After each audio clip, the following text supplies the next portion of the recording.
सिंगार। संस्कार, संस्कार, संस्कार, संस्कार। रिश्तों की बुनियाद है जिस घर में आबाद है अपने जनों का प्यार। संस्कार, संस्कार, संस्कार, संस्कार।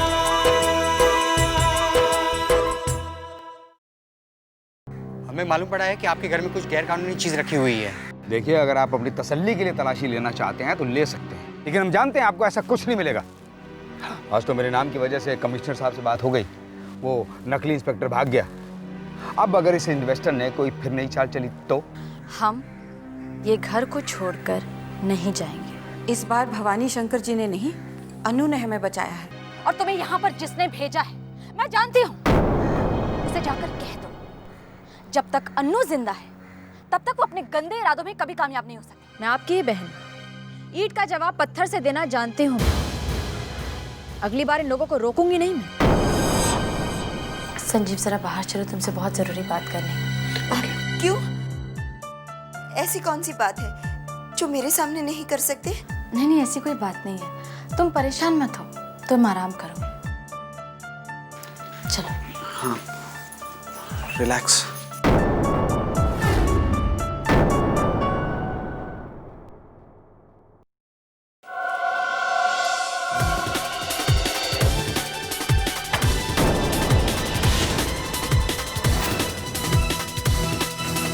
क्या बात है भाभी?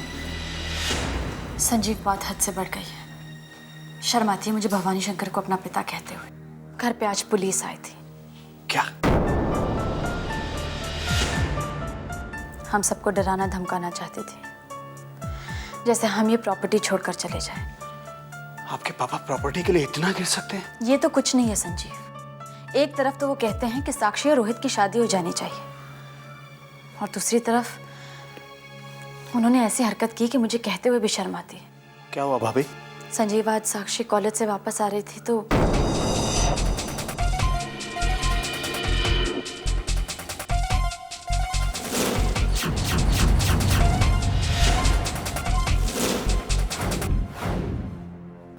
अच्छा हुआ मैंने पापा की आज फोन पर बात सुन ली, वरना पता नहीं क्या हो जाता।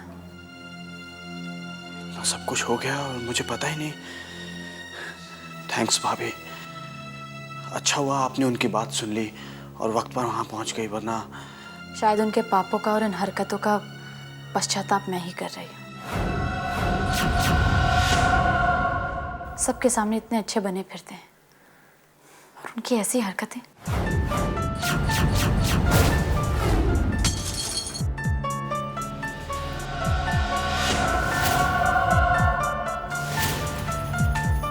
अरे रीवा!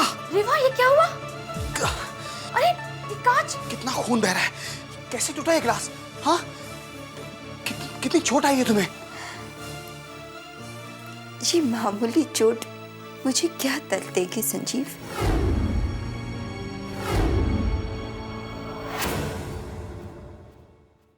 इससे भी गहरी चोट खाने की आदत पड़ चुकी है मुझे।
संस्कार संस्कार।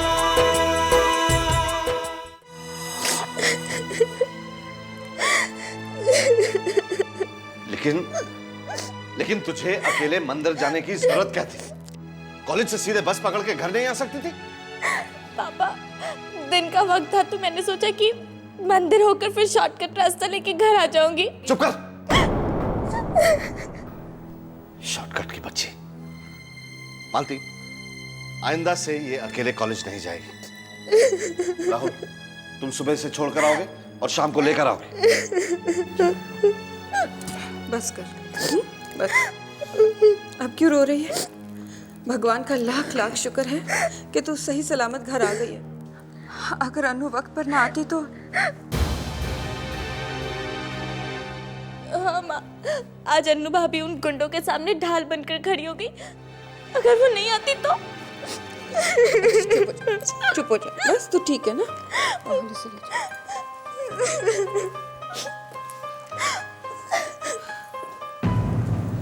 अनु ये सब क्यों कर रही है?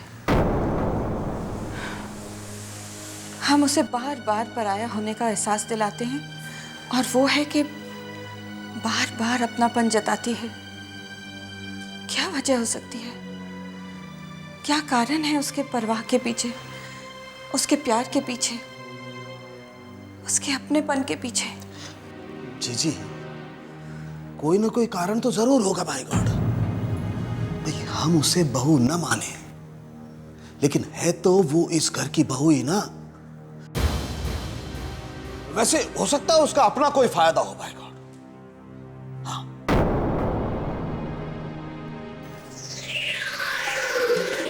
जी, वो कुल देवता की पूजा के बारे में बात करनी थी ना।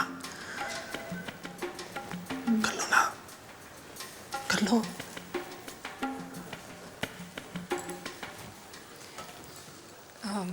सुनिए जी, भैया कह रहे थे कि संजीव की शादी हो चुकी है और अब घर की परंपरा के अनुसार कुल देवता की पूजा कर लेनी चाहिए। देखिए जीजा जी, मेरा कहना यह है कि चाहे हम संजीव से कितने भी नाराज हों, लेकिन उसकी वजह से रीति रिवाजों को, परंपराओं को तो नहीं तोड़ा जा सकता है ना। और परंपराओं के हिसाब से तो कुल देवता की पूजा में संजीव और अन्नू को ही बैठना होगा भाई को। मुझे इस मामले में कुछ नहीं कहना है। मालती, तुम्हारी जो समझ में आए सो करो।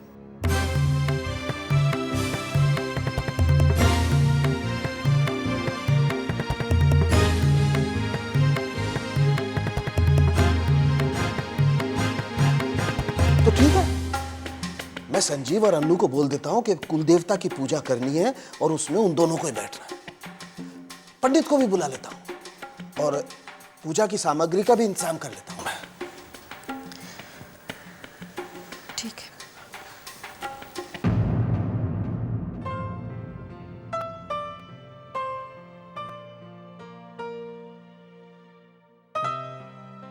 भाभी जी याद है ना आपको? हाँ, आप उनसे कितना प्यार करते थे, कितने खुश थे आप दोनों, याद है?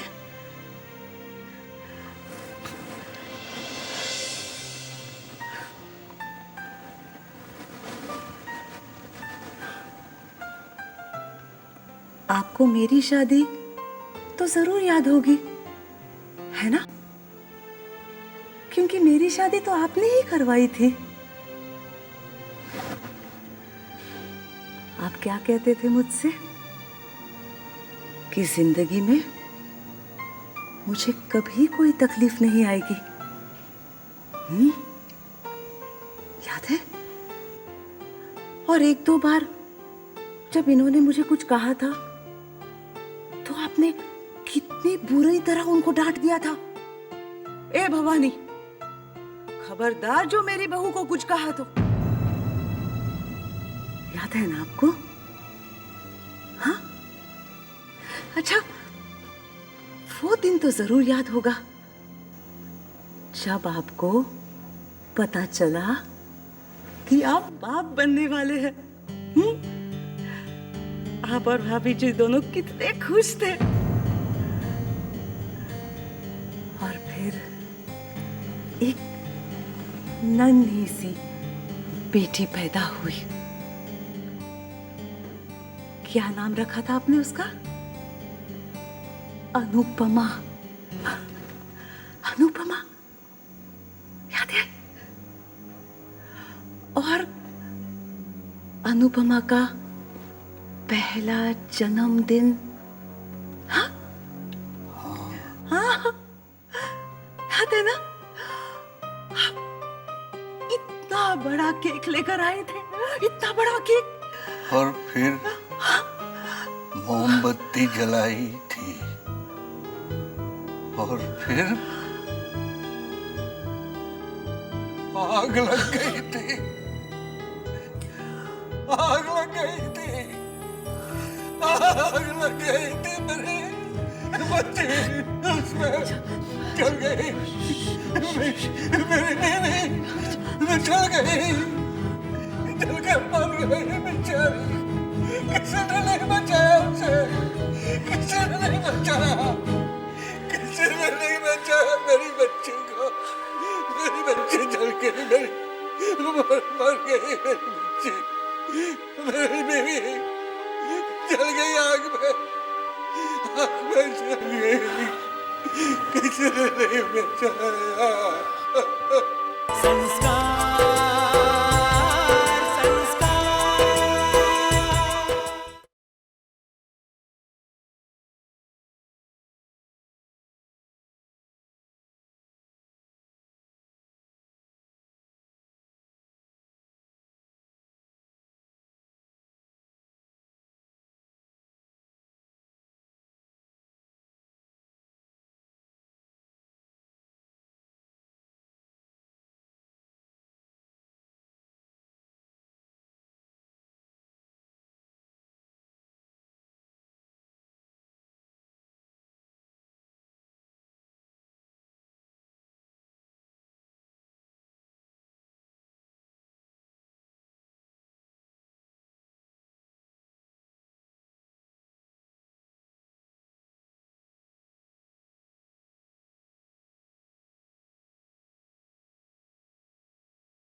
संस्कार।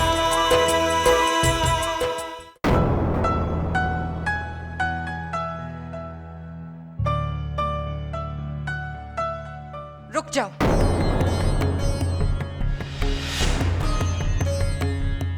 आगे मत बढ़ना।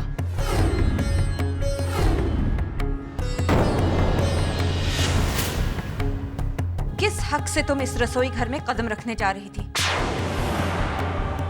तुम जानती हो कि एक संस्कारी घर का रसोई घर उसका मंदिर होता है, जहां भगवान को भोग लगने वाला प्रसाद बनता है, परिवार वालों के लिए खाना बनता है। यहां आने का हक मुझे मेरी सासू मां ने दिया था। और जिस दिन मैंने पहली बार रसोई घर में कदम रखा था तो शगुन मनाए गए थे, आशीर्वाद दिए गए थे। आज मैं तुम्हें अपनी बहू नहीं मानती हूं। तुमने हमारी भावनाओं को कुचलकर इस घर में कदम रख तो लिया है, लेकिन इन कदमों को मैं मान सम्मान देने से इनकार करती हूं।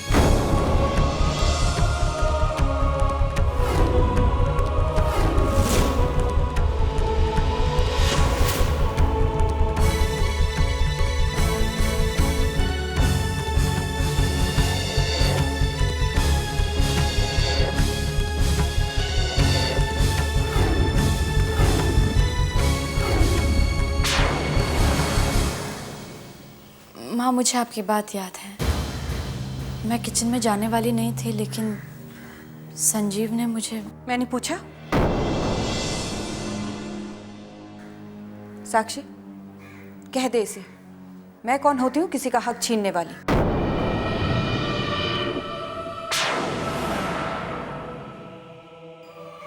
अब जो इस घर में बहू बनकर आ ही गए हैं तो इस घर के हर हिस्से पर उनका हक है। मैं किसी के साथ रोक टोक नहीं करना चाहती। और हाँ, कह दे इसे कि घर में कुल देवता की पूजा होने वाली है, जो नए वर वधू के सुख के लिए की जाती है। मेरी सास ने भी ये पूजा तेरे पापा और मेरे सुखी जीवन के लिए की थी। इस पूजा में संजीव और उसकी पत्नी को बैठना है। कह दे इसे कि ये तैयार रहे, और संजीव से भी कह दे।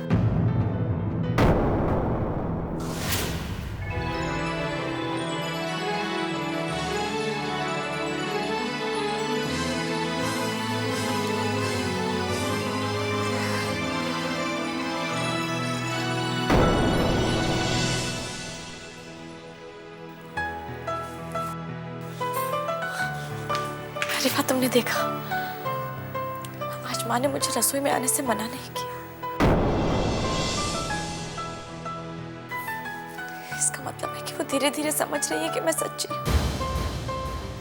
मैं बहुत खुश हूँ रेवा, मैं बहुत खुश हूँ।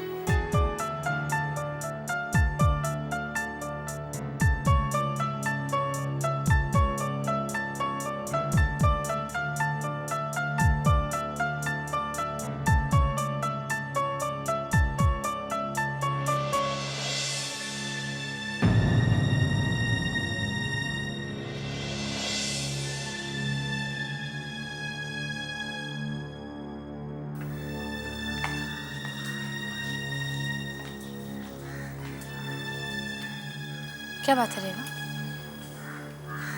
अनु, कल कुलदेवता की पूजा है। हाँ है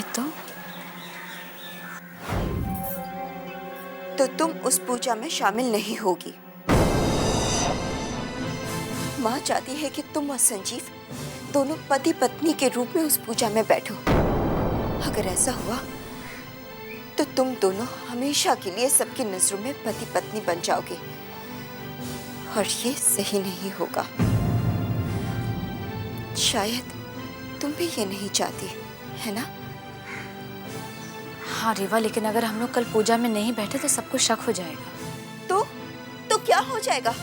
पता चल जाने दो सबको कि तुम्हारे और संजीव के रिश्ते की सच्चाई क्या है।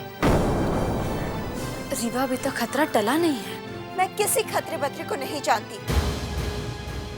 कल तुम्हें सबके सामने सच बोलना ही होगा। अगर कल तुमने सच नहीं बोला तो फिर कभी नहीं बोल पाओगी।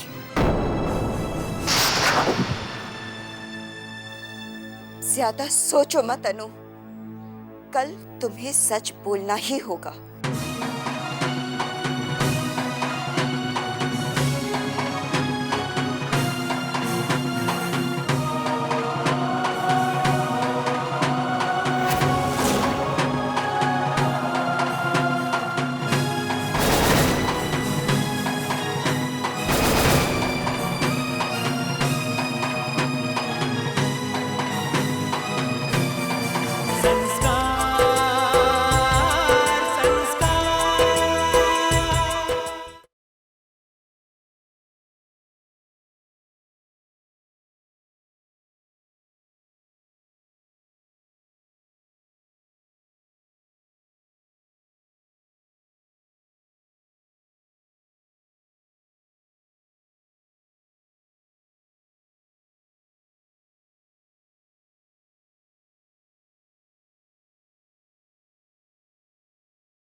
नाम है राजेश्वरी, और गोत्र तो आप जानते ही। हाँ, हमें तो 18 तारीख को पता चला, लेकिन शायद उनकी डेथ 17 तारीख को हो चुकी थी। जी हाँ, देखिए अब जो भी क्रियाक्रम की रस्में हैं, बाकी जो भी रस्में हैं, आप वो करवा दीजिए। नहीं, मैं नहीं आ पाऊंगा, मैं बिल्कुल नहीं आ सकता। मेरा बेटा यहाँ नहीं है, वो विदेश गया है। अरे मैंने कहा ना पंडित जी, जो भी रस्में हैं आप पूरी करवा दीजिए। मेरा आदमी आप तक दक्षिणा पहुंचा देगा। ओके डैड,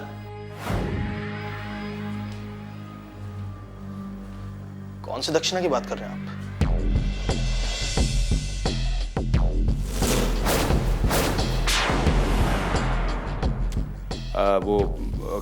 वो क्या है बेटा, वो संस्था के पुजारी जी है ना, उनसे बात कर रहा था।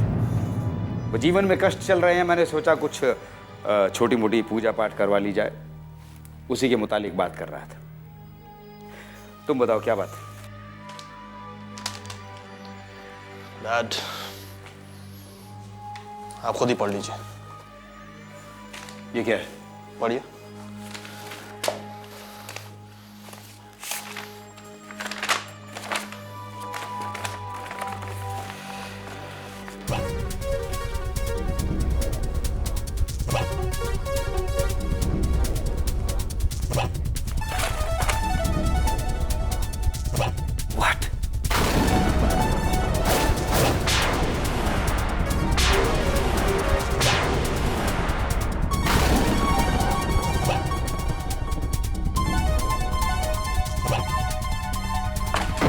ये क्या है?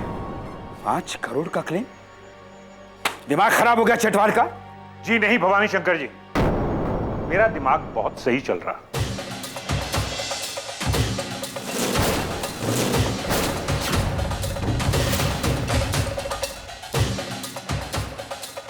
जी हाँ, मेरा दिमाग बहुत सही चल रहा। चटवाल साहब ये वाह चटवाल साहब वाह। बिजनेस में जब भी आपको प्रॉफिट हुआ, आपको याद है आपने क्या कहा है? वाह वाह भवानी शंकर जी वाह, आपने तो कमाल कर दिया। और जब बिजनेस में प्रॉब्लम हुई तो आपने नोटिस भेज दिया। एक बात मुझे बताइए आप, कि कभी बिजनेस में आपके प्रॉफिट होने के बाद आपने मुनाफा हमको दिया कि भवानी शंकर जी हमें इतने का मुनाफा हुआ, इतना आप रख लीजिए? नहीं। शांत बेटे, शांत बच्चे शांत। बच्चों को गुस्सा अच्छा नहीं लगता। हा? मैं तुम्हारे पापा से बात कर रहा हूं। मैं आपको यही समझाने को। रोहित बेटे प्लीज तुम जाओ, मैं इनसे बात करता हूं। जाओ। चटवाल साहब, ये 5 करोड़ का लीगल नोटिस, क्या मतलब है इसका? मतलब ये है कि मैं नुकसान सहता रहूं? नहीं, बिल्कुल नहीं। धंधे में नुकसान उठाना कोई अक्लमंदी की बात नहीं, लेकिन मुझे ये जो 5 करोड़ का लीगल नोटिस आपने भेजा है, ये भी कोई अक्लमंदी की बात नहीं। 5 करोड़ 5 करोड़ मैं आपको यूं दे सकता हूं, बहुत मामूली रकम है मेरे लिए। कहिए तो अभी आपको चेक बना के दे दूं। लेकिन चटवाल साहब, मुझसे 5 करोड़ रुपए लेने के बाद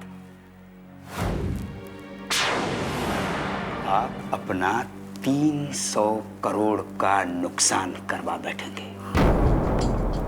सोचिए, ओपी की प्रॉपर्टी पर प्रोजेक्ट बनवाकर कितना कमाने वाले थे आप, सोचिए। हाँ? चटवाल साहब, आप तो बहुत बड़े बिजनेसमैन हैं। आप तो जानते हैं कि धंधे में छोटी सोच नहीं रखनी चाहिए। ये जो नोटिस आपने मुझे भिजवाया है, इससे आपको फायदा नहीं होगा। ये नोटिस अगर आप भिजवाएंगे ओपी को, तो आपको होगा फायदा। लेकिन ओपी 5 करोड़ कहां से लेके आएगा? वही तो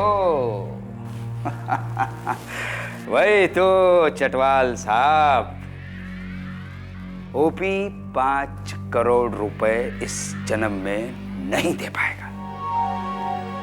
अगर दे पाएगा तो सिर्फ अपना आशियाना, अपना घर